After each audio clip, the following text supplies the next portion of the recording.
اهدنا الصراط المستقيم صراط الذين أنعمت عليهم غير المغضوب عليهم ولا الضالين.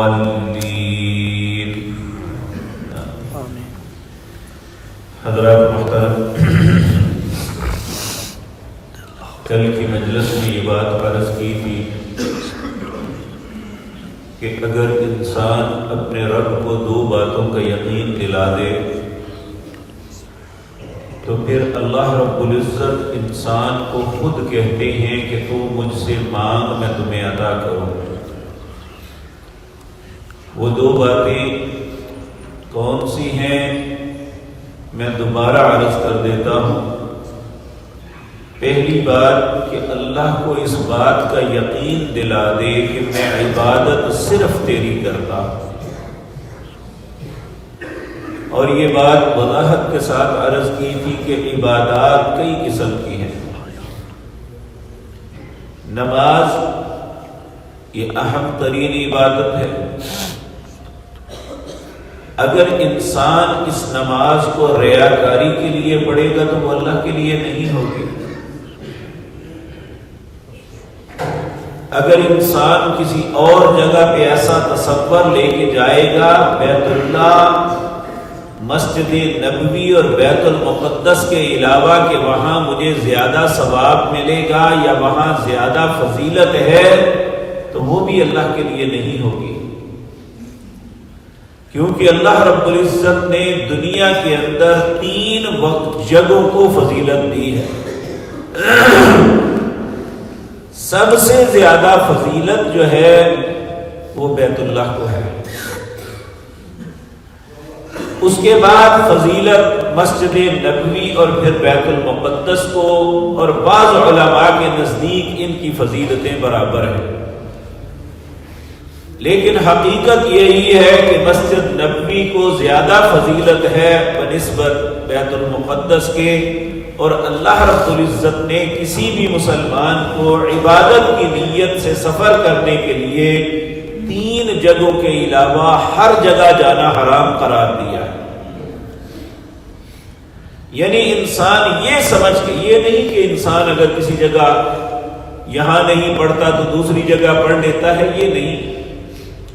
انسان یہ سمجھے کہ وہاں مجھے اجر اور ثواب زیادہ ملے گا. اس نیت سے جب وہ کسی بھی جگہ جائے گا تو وہ اس کے لیے بہتر نہیں ہے. تو اللہ رب العزت کو پہلا اس بات کا یقین دلانا ہے کہ ایاک نعبد، اے اللہ میں صرف تیری عبادت کرتا ہوں. نبی کریم صلی اللہ علیہ وسلم استفتاح الصلاۃ، نماز کے آغاز میں جو دعائیں مختلف آپ نے پڑھی ان میں ایک یہ بھی تھی، انی وجہت وجہی للذی فطر السماوات والارض حنیفا وما انا من المشرکین ان صلاتی ونسکی ومحیای ومماتی للہ رب العالمین لا شریک لہ وبذلک امرت وانا من المسلمین. میں نے اپنے چہرے کو متوجہ کیا ایسی ذات کے سامنے جس نے زمین و آسمان کو بنایا. حنیفاً، حنیف کہتے ہیں جو یکتا ہو، ایک ہی طرف اس کی توجہ ہو، دوسری کی طرف کسی طرف التفات ہی نہ کرتا ہو. حنیفاً، میں صرف تیری طرف یکتا ہوں، تیری ذات کے علاوہ کہیں نہیں دیکھتا. حنیفا مسلما، میں تیرا فرما بردار ہوں. وما کان من المشرکین، میں مشرکوں میں سے نہیں ہوں. مشرک کس کو کہتے ہیں؟ جو اللہ کی ذات کے علاوہ بھی کسی کو سمجھے کہ اس کی بھی عبادت کی جا سکتی ہے، اس سے بھی مدد طلب کی جا سکتی ہے. پھر آپ یقین دلاتے ان صلاتی، اے اللہ میری نماز، ونسکی میری قربانی، ومحیای ومماتی میری زندگی اور موت للہ، اے اللہ صرف تیری ذات کے لیے، لا شریک لک، اے اللہ میں تیری ذات کے ساتھ کسی کو شریک نہیں بناتا، وَبِذَلِكَ أُمِرْتُ، اور اسی بات کا مجھے حکم دیا گیا ہے، وَمَا أَنَا مِنَ لا شریک لہ وبذلک امرت وانا من المسلمین، اور میں تیرے فرما برداروں میں سے ہوں۔ یہ اللہ کے نبی صلی اللہ علیہ وسلم نماز کے آغاز پہ پڑھا کرتے تھے۔ تو یہ اس کا معنی یہ ہے کہ انسان صرف زبان سے ہی اقرار نہ کرے بلکہ عملاً کر کے دکھائے کہ اے اللہ عبادت صرف تیری ہے، اور دوسری بات کہ مدد بھی صرف تجھ سے مانگو، تو ہی مشکل کشا ہے، تو ہی حاجت روا ہے، تو ہی بگڑی بنانے والا ہے، تیری ذات کے علاوہ کوئی نہیں۔ جب انسان اپنے رب پہ اس طرح اعتماد کرے تو پھر وہ اللہ رب العزت آگے سے فرماتے ہیں ھذا بینی و بین عبدی نصفین، یہ میرے اور بندے کے درمیان آدھی آدھی بات تھی، اب اللہ خود دعوت دیتے ہیں اے میرے بندے تو مجھ سے مانگ میں تمہیں عطا کروں۔ اب دنیا میں سب سے عظیم نعمت کیا ہے مسلمان کے لیے؟ وہ ہے صراط مستقیم۔ تو انسان اللہ سے کیا مانگتا ہے؟ اہدنا الصراط، اللہ نے رستہ بھی بتا دیا کہ مجھ سے مانگو تو کیا مانگو، کیونکہ پہلے میں عرض کر چکا کہ رزق تو وہ کفار کو بھی دیتا ہے، رزق تو وہ ان لوگوں کو بھی دیتا ہے جو سرے سے اللہ کا ہی انکار کر دیتے ہیں کہ اللہ دنیا میں کوئی ذات نہیں ہے، جس طرح کہ چائنا، جاپان اور بے شمار دہریے ملک ہیں، کیا ان کے پاس رزق کم ہے؟ اللہ رب العزت جو ہے رزق کے معاملے میں یہ نہیں سوچتے کہ یہ مجھے مانتا ہے یا نہیں مانتا، لیکن صراط مستقیم راہ ہدایت اسے دیتا ہے جسے پسند کرتا ہے۔ اس لیے دنیا کی سب سے عظیم چیز کا سوال کرے اس سے اہدنا الصراط المستقیم، اے اللہ مجھے سیدھے رستے پہ گامزن کر دے، اور پھر اسے یہ بات کہے صراط الذین انعمت علیہم، اے اللہ میں ان لوگوں کے رستے کا سوال کرتا ہوں جن پہ تو نے انعام کیا، اور انعام یافتہ لوگ کون ہیں؟ جو اللہ کے فرما بردار ہوتے ہیں۔ یہ کوئی سٹیمپ نہیں لگی ہوئی کہ فلاں فلاں بابا انعام یافتہ ہے، کسی کو نہیں پتا کہ جن آبا کو، جن اسلاف کو ہم دفن کرائے ہیں ان میں کون اللہ کی نعمتوں سے مستفید ہو رہا ہے اور کون اللہ کے غضب کا شکار ہے، ہمیں کچھ پتا نہیں۔ یہ بعض چیزوں پہ، بعض لوگوں پہ سٹیمپ لگا دینی یہ عیسائیوں نے شروع کیا تھا کہ وہ جس کو چاہتے اسے سینٹ کا خطاب دے دیتے۔ سینٹ کا مطلب ہے ولی اللہ۔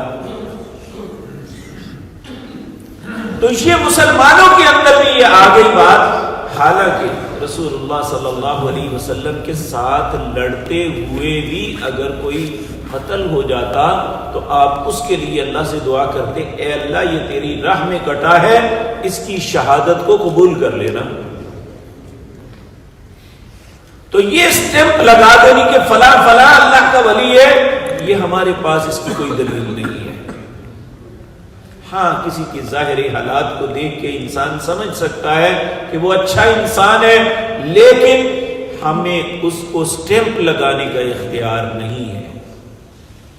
تو اس لیے ہم اللہ ہی سے کہتے ہیں کہ اللہ جن پہ تو نے انعام کیا ان کے رستہ ہمیں دکھا دے، اس رستے پہ ہمیں چلا دے تاکہ ہم بھی تیرے انعام یافتہ بندوں میں بن جائیں۔ اللہ ہمارا نصیب ایسا کرے۔ اور پھر اللہ سے کہتے ہیں غیر المغضوب علیہم ولا الضالین، مجھے ان کا رستہ نہیں چاہیے۔ کن کا؟ جو گمراہ ہیں۔ اور نبی کریم صلی اللہ علیہ وسلم نے فرمایا گمراہ جو ہے وہ عیسائی ہے، غیر مغضوب جن پہ اللہ کا غضب نازل ہوا وہ یہودی ہیں۔ آج انہی کے طریقے کو ہم خوش دلی سے قبول کر رہے ہیں جن پہ اللہ کا غضب نازل ہوا اور جن کے متعلق رسول اللہ نے فرمایا ہر نماز میں ہم کہتے ہیں اے اللہ ہمیں ان کا رستہ نہیں چاہیے، اور عملی زندگی میں ہم ان کے ساتھ ان کی خوشیوں غمیوں میں شریک ہوتے ہیں۔ چند دن پہلے بھی یہ ہوا تماشا، اور 2 دن بعد پھر ہوگا کہ مسلمان ان کے نئے سال کی خوشی میں ان کے ساتھ شریک ہوں گے، حتیٰ کہ وہ مخدرات، وہ نشاور چیزیں جو اللہ نے ان پہ حرام کی ہوئی ہیں، یہ ان کے ساتھ مل کے یہ سارا کچھ کریں گے، العیاذ باللہ۔ تو جب کہ اللہ نے ہمیں کہا کہ مجھ سے سیدھا رستہ طلب کرو اور یہ کہو کہ انعام یافتہ لوگوں کا رستہ چاہیے اور گمراہ اور غضب جن پہ تیرا غضب ہوا ان کا رستہ نہیں چاہیے، پھر اسی رستے پہ چلے، تو اس کا مطلب یہ ہے کہ ہمارے دل کے اندر کھوٹ ہے۔ تو میرے عزیز بھائیو، اللہ رب العزت نے یہ ساری بات بتانے کے بعد نبی کریم صلی اللہ علیہ وسلم نے فرمایا جب تم اسے نماز کے اندر بحیثیت مقتدی ہو یا امام، اگر امام ہو تو اذا امن الامام فامن، امام کو بھی چاہیے کہ وہ آمین کہے اور تم بھی اس کے ساتھ آمین کہو۔ ایک حدیث میں آتا ہے اذا قال الامام غیر المغضوب علیہم ولا الضالین فقولوا آمین، جب امام ولا الضالین کہے تم آمین کہو۔ اے اللہ کیا فائدہ ہوگا؟ تو نبی کریم صلی اللہ علیہ وسلم نے فرمایا جس کی آمین کی آواز فرشتوں کی آمین کی آواز سے مل گئی غفر له ما تقدم من ذنبی، اللہ پوری زندگی کی خطاؤں کو معاف کر دے۔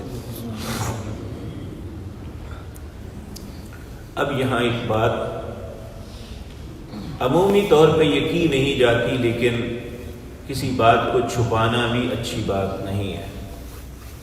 نبی کریم صلی اللہ علیہ وسلم نے فرمایا ہماری 3 باتوں پہ یہودی ہم سے بڑا چڑھتے ہیں، ان کو بڑا غصہ چڑھتا ہے ہم پہ۔ پوچھا اللہ کے رسول وہ 3 باتیں کون سی ہیں؟ ایک فرمایا جب ہم باہم سلام لیتے ہیں تو اس وقت یہودیوں کو بڑی تکلیف ہوتی ہے۔ دوسرا آپ نے فرمایا جب ہم آمین کہتے ہیں تو یہودیوں کو اس بات کی بھی بڑی تکلیف ہوتی ہے، اور تیسرا جب ہم نماز میں ساتھ مل کے کھڑے ہوتے ہیں اس بات پہ بھی یہودیوں کو بڑی تکلیف ہے۔ اب میں معذرت کے ساتھ یہ عرض کروں گا کہ جس بات کے متعلق اللہ کے پاک نبی صلی اللہ علیہ وسلم نے کہا یہودیوں کو ان باتوں پہ چڑ ہے، تکلیف ہے، آج مسلمانوں سے بعض لوگ ایسا کر رہے ہیں۔ یعنی اگر کوئی آمین کہہ دے تو اس پہ گالیاں دیتے ہیں۔ دیکھیں اللہ کے رسول، اللہ کا حکم، اس کے رسول کا حکم، اور اس بات پہ ایسی ایسی غلیظ آوازیں کستے ہیں کہ العیاذ باللہ، ہمیں کوئی فرق نہیں پڑتا۔ ہم تو اپنے نبی کا حکم سمجھ کے کہتے ہیں اور کہتے رہیں گے انشاءاللہ۔ کوئی کیا سمجھتا ہے، ہمیں کسی سے کوئی غرض نہیں ہے۔ ہمیں اپنے گناہوں کی معافی چاہیے۔ اللہ کے رسول صلی اللہ علیہ وسلم نے ارشاد فرمایا جس کی آمین کی آواز فرشتوں کی آمین کی آواز سے مل گئی غفر له ما تقدم من ذنبی، اللہ اس کے گناہ معاف کر دیں گے۔ ہمیں اپنے گناہوں کی معافی چاہیے، کسی کی باتوں سے کوئی غرض نہیں ہے۔ اور نبی کریم صلی اللہ علیہ وسلم نے ہمیں کہا مل جاؤ، اللہ تمہارے دلوں کو ملا دیں گے۔ ہم انشاءاللہ مل کے ہی کھڑے ہوں گے،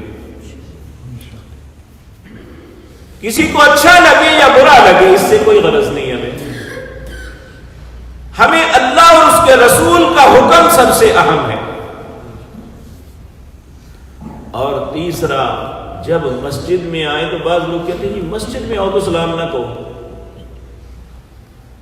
جبکہ رسول اللہ صلی اللہ علیہ وسلم کے متعلق غالباً یہ ترمذی میں روایت ہے، آج قباء، مسجد قباء آپ لوگوں نے دیکھی ہوگی، نبی کریم صلی اللہ علیہ وسلم نے فرمایا جو سوار یا پیدل مسجد قباء میں جا کے 2 نفل پڑھتا ہے اللہ اسے کامل عمرے کا ثواب دیتے ہیں۔ تو نبی کریم صلی اللہ علیہ وسلم وہاں نماز کے لیے تشریف لے گئے۔ اہل قباء کو اس بستی کے لوگوں کو پتہ چلا کہ ہماری مسجد میں نبی کریم صلی اللہ علیہ وسلم تشریف لائے ہیں، تو سب آئے، انہوں نے آ کے سلام کی۔ نبی کریم نماز پڑھ رہے تھے، آپ کے ساتھ سیدنا بلال نماز پڑھ رہے تھے۔ ایک صحابی رسول جن کا نام عبد الرحمن بن عوف ہے رضی اللہ تعالی عنہ، یہ عشرہ مبشرہ میں سے ان 10 لوگوں میں سے ایک ہیں جنہیں اللہ نے دنیا میں جنت کی بشارت نام لے کے دی تھی۔ انہوں نے حضرت بلال سے پوچھا، بلال تم نبی کریم صلی اللہ علیہ وسلم کے ساتھ کھڑے ہوئے نماز پڑھ رہے تھے، اہل قباء پیچھے سے آئے، انہوں نے آگے سلام کہا، تو نبی کریم نے جواب دیا تھا؟ حضرت بلال کہنے لگے ہاں۔ کہا نماز میں؟ کہا ہاں۔ کہا کیسے جواب دیا تھا؟ کہنے لگے آپ ایسے ہاتھ باندھے ہوئے تھے، آپ نے اپنے دایاں ہاتھ کو ایسے اشارے کے ساتھ کیا، زبان سے جواب نہیں دیا۔ نماز کے دوران اگر وہ آ کے سلام کرتا ہے تو اپنے ہاتھ کے اشارے سے اس کا جواب دینا چاہیے، یہ رسول اللہ کا طریقہ ہے صلی اللہ علیہ وسلم۔ اور آج اگر ہماری مساجد میں آ کے کوئی پیچھے سے سلام کر دے، میری نماز خراب کر دیتی ہے۔ اگر نبی کریم کی خراب نہیں ہوئی تو ہماری کہاں سے خراب ہوگی؟ ہر بات میں ہم نے وتیرہ بنا لیا ہے کہ اللہ اور اس کے رسول کی مخالفت کرنی ہے، اور اس کا نام اسلام بن سمجھا ہوا ہے کہ اللہ کے نبی نے کہا آمین کہو، ہم کہتے ہیں نہیں کہیں گے۔ اللہ کے نبی صلی اللہ علیہ وسلم نے کہا ساتھ ملو، ہم کہتے ہیں نہیں ملیں گے۔ اللہ کے نبی صلی اللہ علیہ وسلم نے سلام کا جواب دیا اور اس بات کو یہودیوں کے لیے ضد قرار دیا، اور یہ ضد ہم نے لگائی ہوئی ہے۔ اس لیے میرے عزیز بھائیوں، ضد میں رہتے ہوئے کبھی راہ ہدایت نہیں ملتی جب تک انسان اپنے آپ کو اللہ کے حوالے نہ کر دے۔ اللہ ہمیں ایسا فہم عطا فرما دے۔ اللہ کی توفیق سے میری ایک طالب علم کی حیثیت سے سورۃ الفاتحہ کے متعلق جو تفصیل تھی وہ مختصر میں نے آپ کے سامنے عرض کی۔ اللہ کہنے والے اور سننے والوں کو عمل کی توفیق عطا فرمائے۔ اقول قولی ھذا واستغفر اللہ۔